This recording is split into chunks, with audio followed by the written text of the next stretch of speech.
love that you continue to share ranch life on your social media. In this video you put out recently, Thoughts from the Saddle, I love them in particular. And you talk a lot about what you want to be known for in the next generation, like we were talking about. You say that you want to leave, most of all, you want to leave a good example and wisdom.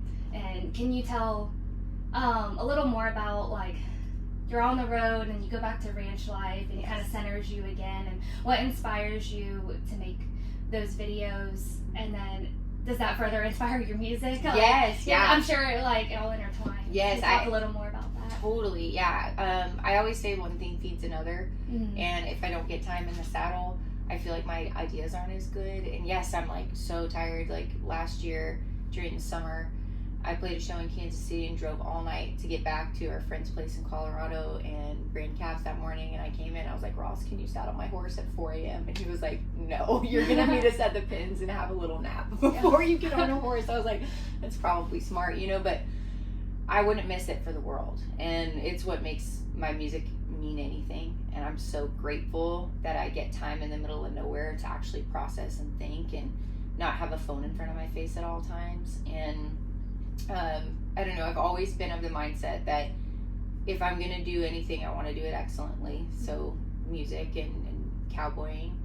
And then on top of all of that, if it's not bringing salt and good seasoning to the world, then what is the point, you know? So Thoughts from the Saddle, I think I would have these little nuggets that I would think about, like my best friend coming to visit and her saying, how you do anything is how you do everything. So, you know, it just stuck with me. I thought about it for days, and I thought about it while I was in the saddle, and it led to more thoughts. I started writing them down, and I was like, well, it would be really cool to just show people what I get to see every day out here as far as like the landscapes and, you know, being horseback and everything, and share those thoughts and hope that it brings out some good in the world and helps people think about something that's, you know, going to last longer than going viral, you know. And and I just think it's the point of everything. If you're going to do something with your life, I would hope that it would shape culture in the best way that I can leave it, and that I leave the world better than I found it.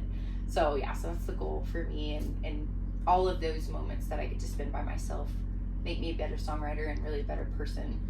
And I'd rather be a good person than be well known anyways, but it kind of comes with the territory of, you know, wanting to be a singer. So I hope that those things always balance each other out, and I think the gift of being able to be out in the middle of nowhere has really kept me grounded, and I pray it always does.